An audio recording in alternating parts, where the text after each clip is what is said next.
Have you ever fallen in love with a statue? Can you at least imagine that a statue would be the embodiment of all your ideas?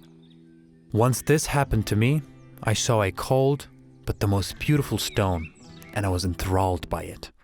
My name is Frederick. I grew up in a small provincial town in the USA. My family and I were farmers.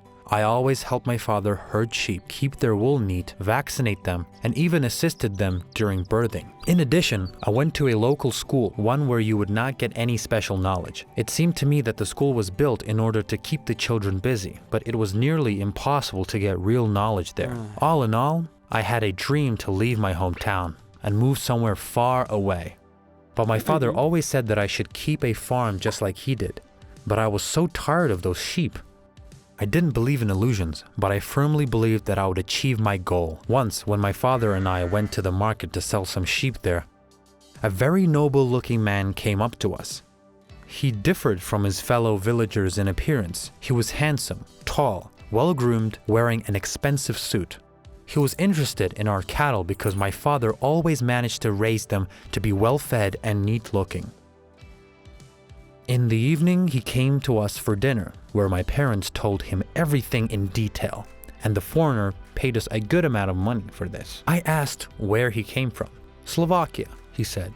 From that moment on, the country did not leave my head. It seemed to me that all the people there were as beautiful, as smart as he was. Every day I talked about Slovakia, thought about it, and hinted to my father that I wanted to go there. My parents were against it because they wanted me to become a farmer and get married.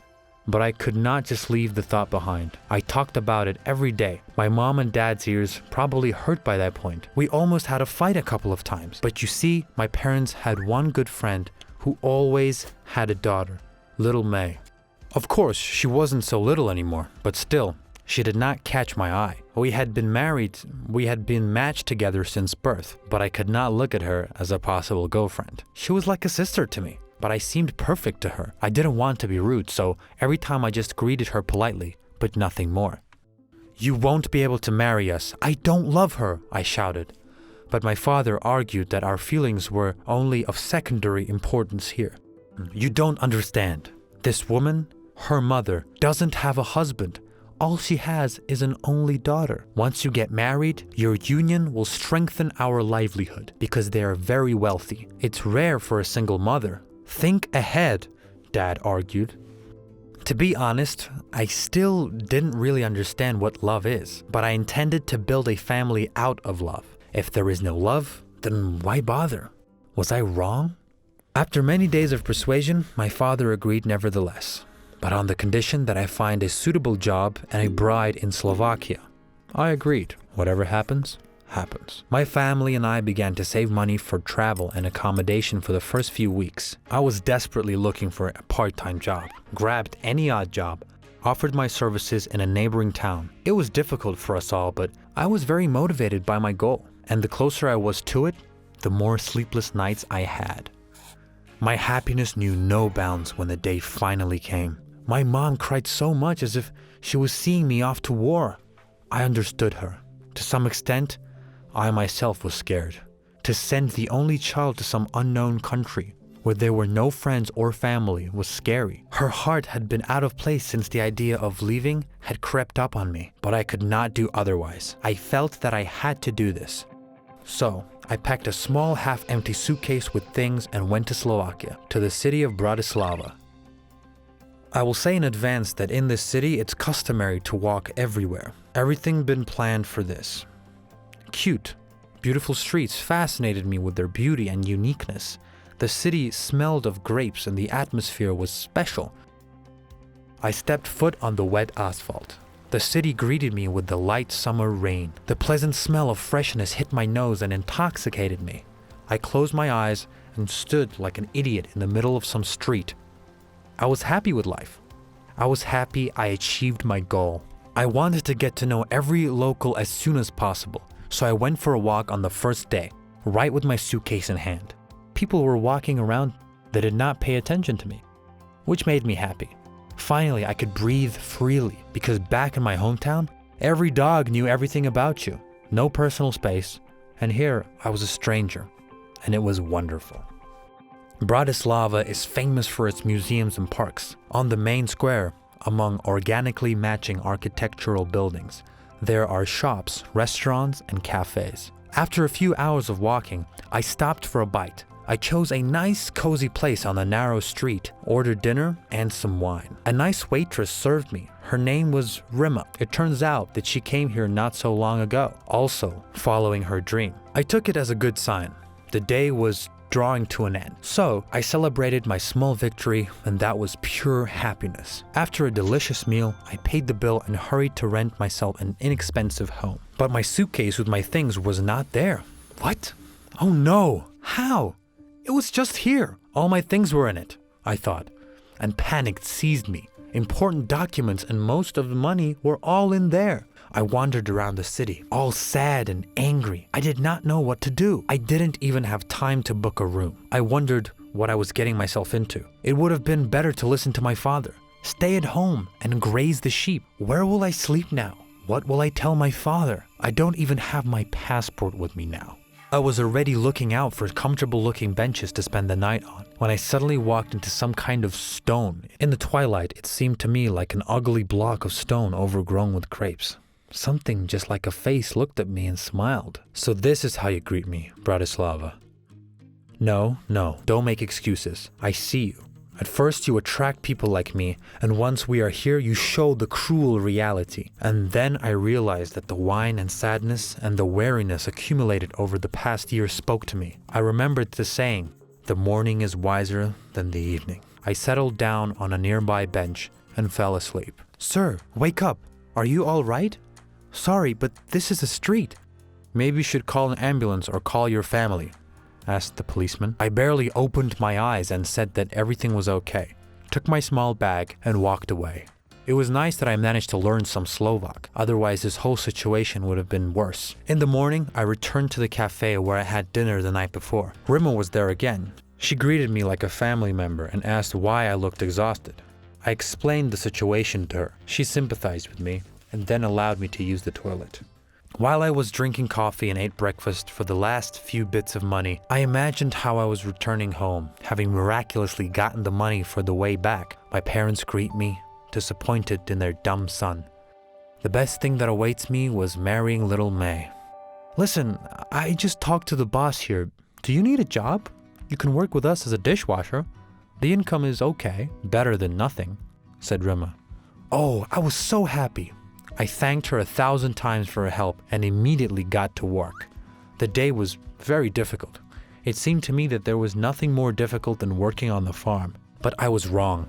In the evening, when the work was over, I again left the cafe and went to that statue and looked into its eyes again. Sorry for being rude. I did not mean it. It's just that the last year has been terribly difficult. You know, I really dreamed of leaving my hometown because I was lonely there. Yes, my parents, my friends, and relatives are all there, but as it turns out, you can still be lonely even if you have hundreds of friends. And so I thought, what if my home actually is another country? I said to that statue. She was silent, and I felt it was a she. She only looked at me without stopping. You are the only one with whom I can speak frankly. Thank you, I said to her and went to look for a place to stay. Thanks to Rima, I now had a little bit of money, and I could rent a modest space. A small room just 30 minutes away from work suited me. The kind old lady, the owner of the room, asked for some money and some attention. We agreed to go for weekend walks on the park. All that was required for me was to keep her company.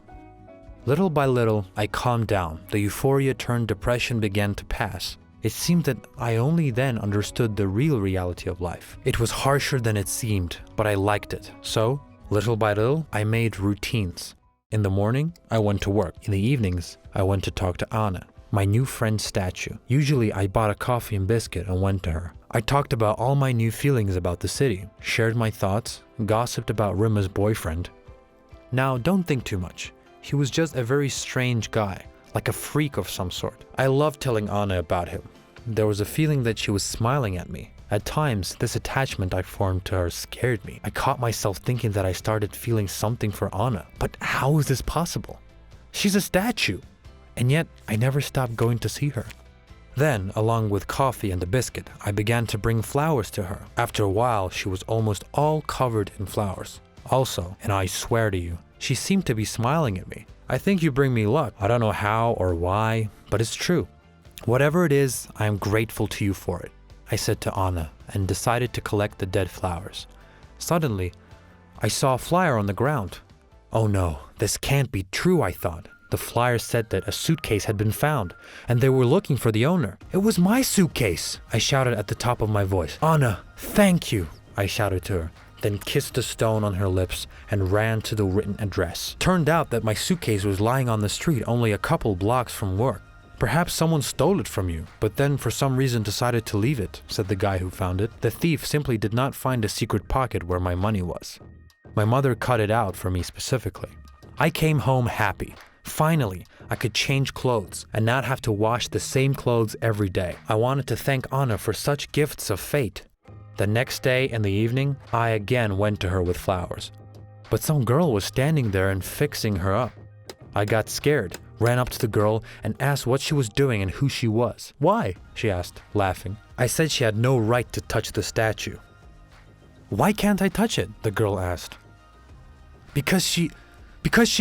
Who are you? I tried to get out of the awkward situation. I am its sculptor, the stranger said. Wow, I did not expect this turn of events. It seemed to me that this was some kind of absurdity, and then I looked into Anna's eyes, and she smiled at me again. I didn't understand why such strange things were happening to me. Was Anna really a sorceress? I see you are interested in her, the girl suddenly asked me. I didn't know what to answer her. If I tell the truth, she will think that I'm an idiot. If I lie, well, I don't know how to lie, so she will still think I'm an idiot. Sometimes it seems to me that she smiles at me, the girl said. What? This cannot be. I think so too, I blurted out emotionally. She also seems to be helping me. And it's exactly the point. When I created it, I put all my love into it. That is why sometimes it seems that a smile shines on her stone-cold face, that she brings good to people. I named her Mayumi. I heard this name in Japan, the sculptor said. She was lovely. This girl looked so much like Anna. Their resemblance even frightened me. And let me help you? I suggested to her. She agreed. That's how we met. Her name was Emma. She is the sculptor. That evening, we washed and fixed up Anna until late at night. After several hours of work, she looked as good as new. Emma thanked me for the company, and I felt that I did not want to part ways with her yet. Maybe a cup of coffee? I suggested to her, and she agreed. It was the best evening of my life. I realized that life is vast, and fate is unpredictable. Almost a year had passed since then, and all this time I brought 2 bouquets of flowers there. One for Anna, the other one for Emma. Now a person appeared in my life with whom I can talk about everything in the world, share my deepest thoughts and feelings. I was happy. Well, after some time, Emma and I decided to get married, and she invited me home to introduce me to her parents. Believe it or not, her father turned out to be that man, handsome, noble-like in a suit. The one that bought the secret of sheep raising from us. Maybe farming really is my destiny. Share your life highlights in the comments and email your stories to the address in the description box. After all, our channel tells stories of real people. If your story inspires and helps others, then your experience can be useful, not only for you, but for hundreds of others.